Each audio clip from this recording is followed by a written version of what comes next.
There's no place like home.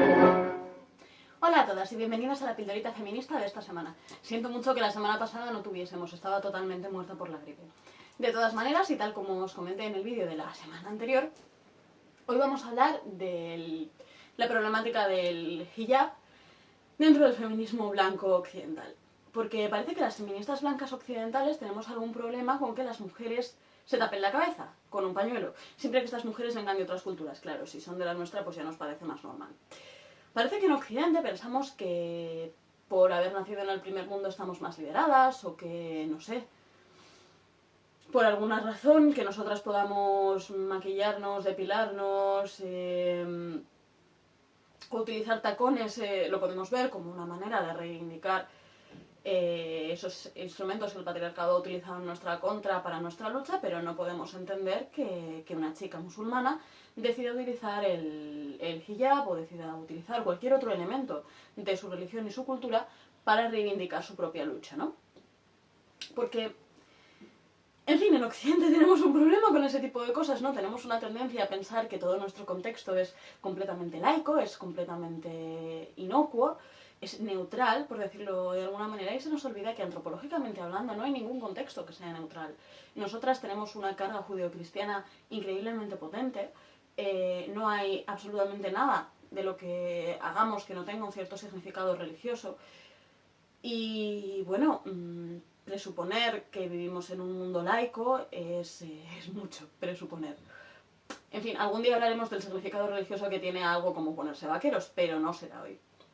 Hoy vamos a dedicar unos minutos, por favor, a reflexionar sobre cómo nosotras vemos desde un punto de vista occidental como una opresión que nuestras compañeras musulmanas se pongan el hijab, cómo vemos que eso es una imposición patriarcal y cómo no vemos que sea una imposición patriarcal las relaciones heterosexuales, las relaciones monógamas, el que tengamos que ir con cuidado por la calle, etcétera, etcétera. Una vez más, ni es más feminista quien menos se depila, ni es más feminista quien menos se cubre la cabeza. Y en este sentido, hoy os traigo a tres maravillosas mujeres no occidentales y muy relacionadas con la cultura árabe y musulmana para desmitificar un poco esta imagen que tenemos en Occidente de que, no sé, pues las mujeres árabes, así, utilizado como concepto general, no salen de la cocina o algo. En primer lugar, vamos a hablar de Maya Mahmoud. Maya Mahmoud fue una sensación en 2013 en medio de la primavera árabe porque llegó a la final de Arab's Got Talent, ¿no? Este programa que es como el America's Got Talent, UK Got Talent, bla bla bla, un reality de talentos, y apareció rapeando con hijab en medio del escenario y claro, nos dejó a todos así. A los jueces especialmente, porque la verdad es que tienen unos rap de muchísima calidad. Maya Mahmoud empezó a escribir poesía a los 10 años, ¿no? Y después, un poquito después, empezó a rapear. Pero se dio cuenta de que todo el rap que consumía estaba escrito por hombres que no hacían más que hablar de la ropa de las mujeres. Y de cómo la ropa de las mujeres era el origen de todos los problemas del mundo. Y ella, cansada de esta dinámica, decidió empezar a hacer raps que denunciasen la situación de las mujeres en su país, en Egipto. Es una mujer además que está muy implicada a nivel local en distintos centros activistas en contra del acoso callejero, en contra de las violaciones, etc. Si os interesa un poco os voy a dejar un link a varias de sus canciones debajo. En el 2013 fue un boom, parece que luego se apagó, pero si la seguís por las redes todavía está ahí. Bueno, yo creo que es muy interesante que desde el punto de vista occidental veamos que hay mujeres que utilizan un hijab para significar una parte de sí mismas y que son perfectamente capaces de subirse a un escenario y rapear, como cualquiera de las raperas occidentales, de las raperas americanas, de las raperas, en fin, de cualquier parte del mundo. Os he traído una letra de una canción suya para que veáis cómo habla la niña, ¿no? Tengo el derecho de salir a correr pronto por la mañana sin comentarios de idiotas. ¿Qué pasa si monto en moto sin que me digan esta chica estúpida? ¿Por qué cuando llevo vestido ha de ser una ocasión especial? No moriré hasta que conozca la definición de libertad.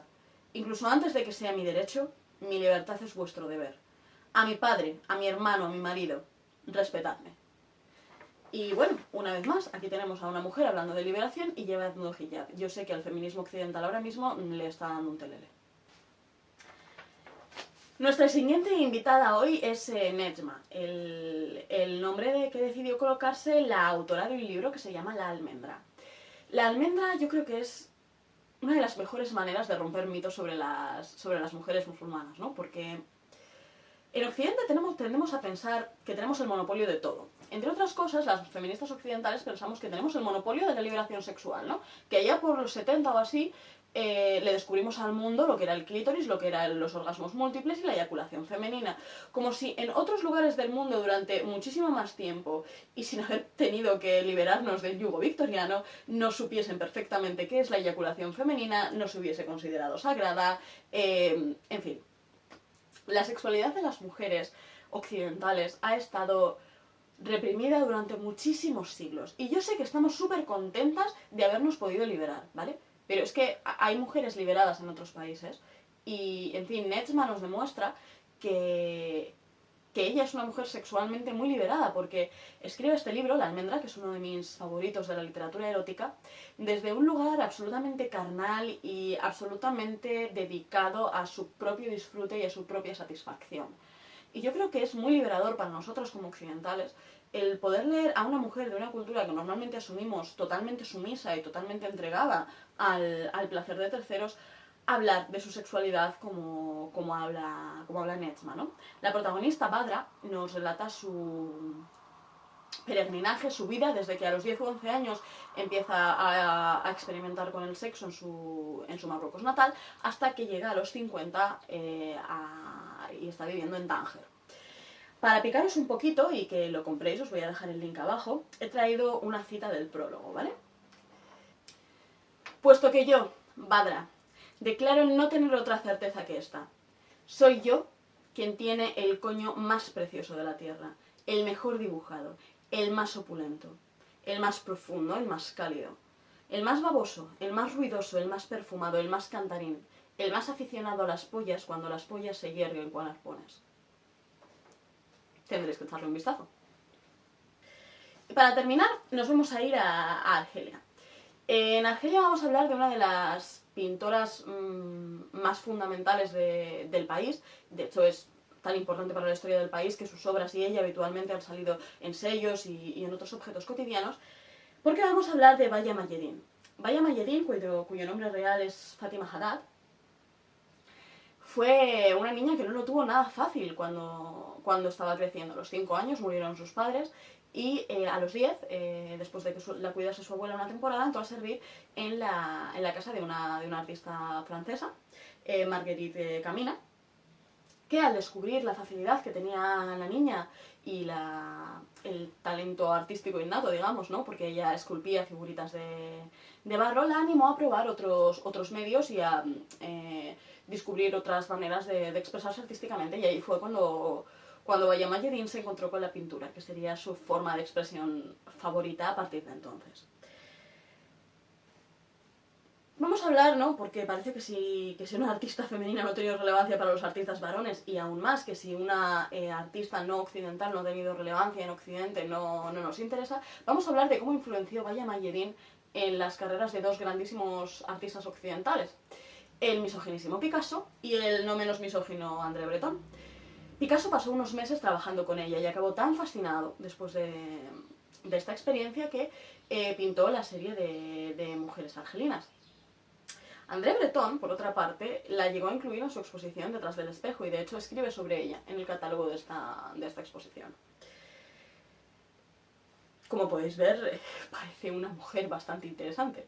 Se casó con Mayedin, que era un afamado músico local, y durante la Revolución Argelina pasaron 10 años sin producir ningún tipo de contenido artístico en apoyo a la revolución. De todos modos, cuando la revolución terminó, Baya Mayedin volvió a crear de nuevo y no paró en ningún otro momento hasta su muerte en 1998.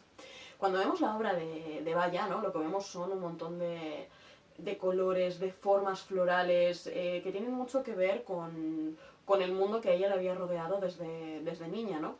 Es una pintura muy particular y es una pintura que influencia muchísimo el arte europeo moderno. No podemos entender muchas de las obras que se hicieron sin haber contado con la influencia de esta mujer. Tenemos que entender que ella sirve de puerta de entrada a un montón de corrientes. Por ejemplo, el naif es incomprensible si no nos paramos a mirar este tipo de influencias. Como ya hemos dicho, son unas obras súper particulares, súper intensas desde el punto de vista plástico, y tienen un componente floral, de flora y fauna, muy relevante, ¿no? Son obras muy sinuosas, muy coloristas y, en resumen, como su autora, muy especiales. Y bueno, hemos llegado al final de la pildorita de esta semana. Espero que, a pesar de que hayáis tenido que esperar una semana de más, la hayáis disfrutado igualmente. En cualquier caso, aún no tengo decidido de qué vamos a hablar en la pildorita de la semana que viene, pero como es Semana Santa y a la luz de los últimos acontecimientos políticos, estoy segura de que se nos ocurrirá algo interesante de lo que hablar. En cualquier caso, si tenéis alguna curiosidad por algo, por favor me dejáis un comentario abajo. Y bueno, no olvidéis suscribiros para no perderos la próxima pildorita. Hasta entonces, pasadlo bien.